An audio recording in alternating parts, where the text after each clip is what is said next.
Hello my friends, my name is Dragonheart, the Prince of Wales, and welcome to another Bannerlord video on the YouTube channel. Today we will be looking at the beta branch E1.1.0, which is the new beta branch for Bannerlord. And on this page right here, on the Tailwheels page, it tells you a little bit about what's included in this beta. So if we have a quick scan through by here, it'll tell us a little bit about it. So it's got some hotfix changes and stuff like that. So crashes, it's fixing a bunch of crashes, which you can see, particularly the Armor Poachers quest, Rival Gang Leader quest, which I actually had trouble with myself a couple of days ago, where I was playing the quest, and I literally, the gang was in the city. I was outside the city with my men. I was going to attack them, and the gates were closed. I couldn't actually attack them. I just kept bugging out all the time. But they've made improvements on some of the quests like that, which is great. This is the biggest thing that I want to mention to you in the video right now, and this has helped me quite a lot, and that's the performance. RAM and VRAM usage is reduced, and many leaks have been fixed. Scene loading performance improvements have also been made. There's also been some localization to the improvements, additions, and corrections for the Turkish and Chinese translations. A lot of new art has been added, particularly different armor. So the Northern Lamela shoulders and the plated helmet have also been added, which you'll see in the game. Lots of other scenes have been fixed, some of the castles and stuff as well. There's been some changes on the campaign map. Parties participating in an event are no longer moving, which fixes some footstep sound issues. They've also fixed some of the campaign music, so it can play many tracks in quick succession rather than the same track over and over again. The UI has also had quite a lot of changes as well, which you can see on the screen. I'm not going to go through all of this by here, but you read through it and try it out is the best thing. Combat AI has also been tweaked and improved as well as a character development system. This is the biggest change, I think, here, which we're going to go through in this video in a little bit. Level 1 characters now start with 120 skill points and get reduced experience required to learn higher skill levels, which is going to actually benefit us. So at the moment, when you're playing the game, it'll take you absolutely ages to get anywhere with your skill points and getting your attributes and stuff.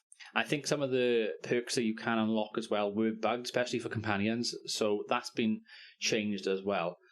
And then some other things then with quests and trade and kingdoms and diplomacy, as well, amongst other stuff as well. And also there are some multiplayer stuff as well. So I'll link this in the description, guys, so you can read through all of this. But what we're going to do, we're going to jump into the game. But before we do, if you're unsure of how to actually do this, then I will show you. Enable yourself to get into this patch. You'll see by here I've got Bannerlord in brackets E1.1.0. Right click on your game, click on properties. You're then going to go to where you have the betas tab by here. Go in the drop down and you'll see all the different past versions of the game. You'll see the one with beta, you click on that, you download it, or you wait for it to download, and then you jump in and you play on that version of the game. What we're going to do, we're going to one of my save games by here. We'll actually go on to Hunter. So this is Hunter, this is the character that I started playing with when the game first came out, okay? And what you'll notice if you go onto the character screen by here, you'll see my learning rate now. Out of 506, I got over 2,000. That's going to upgrade exponentially for my one-handed straight away, whereas my two-handed is minus 124. My polearm is actually above the experience as well, over 1,000 per there. My bow, which is insane, I only need 1,000 in my bow, and it's actually 57,000. My crossbow is over the limit as well. So what will happen, once I start moving, my character is going to actually upgrade all of the stuff now, and he'll actually boom past some of these perks you can get. So watch what we'll do now. If I just start moving, if I just keep moving around, you will see me upgrade. And there we go, upgrade. Test of the wrong, my companions upgrade. All I'm doing is moving around, letting the game balance out, and that's basically what happens in this game. The game actually, if I pause up here, the game actually is balancing out the changes. So not all the stuff's changed yet, but I've now got some focus points I can spend. And if I look at sort of some of the other characters, so Tessa was the one then, Tessa the Wronged, I've actually got some perks in riding I can give her now. She's got a focus point as well that I can go with, and yeah, it's just going to basically rebalance the game as you play your old save, basically. So that's just what the first thing I wanted to mention to you here. You will start seeing some of these perks and stuff fly up now. As you can see, I'm over the limit with my bow. So when I start using my one hand, sorry. When I start using my one hand, that's going to go up. My riding's gone up. I'm riding around the campaign map, so straight away I can give myself some stuff for you. So improved accuracy while on horseback, yes please, I'll have that, thank you.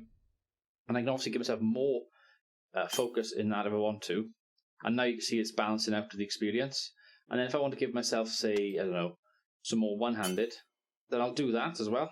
I'll click done, And then when I start getting to the combat, that'll start to increase again. Now, the other thing I want to mention to you with this patch, especially with the companions, is that this is really a bad example on here. So what we'll do, we'll go into a new save and we'll actually find a companion. But basically, long story short, you can see when you get companions in this game, the end is a bad one, but Oshir Coalbiter, 150, 200, 140, 105, 100.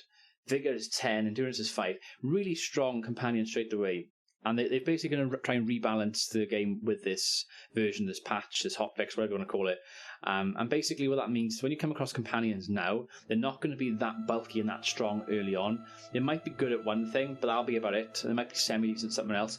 But rather than being really good at 4, 5, 6 different things, it's going to be limited to about 2 or 3. So it's going to be a bit more rebalanced.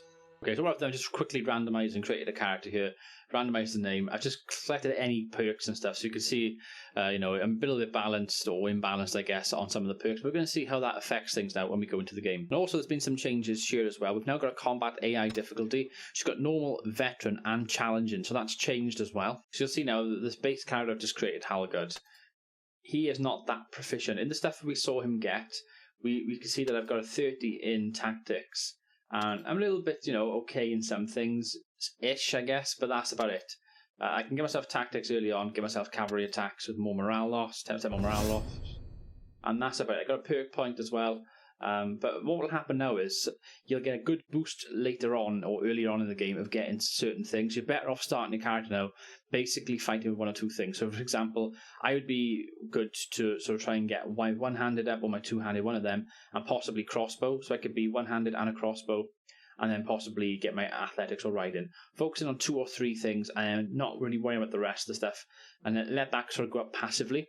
That's probably going to be the best way to play at the moment. What we're going to do, we're going to look on the encyclopedia now for Wanderers, and these will be some of the people that you can come across. So let's go for a scholar, perhaps Danos the scholar by here. And you can see that he hasn't got loads and loads of attributes here. He's only got merciful and close-fisted, so he's got 2 things there, 1 positive, 1 negative. Then down below now, he's not really, really good at anything. He's okay at his one-handed, his throwing, and his athletics. And his engineering's okay. But that's about it. He hasn't got 150 or 200 in 2 or 3 things. He's very average, which is good because it means that the companions will grow at the same time as you, and you'll be able to mold them however you wish in your campaign. Anyway, guys, this has been a quick overview of this beta patch. I've been Dragonheart. Until next time, goodbye.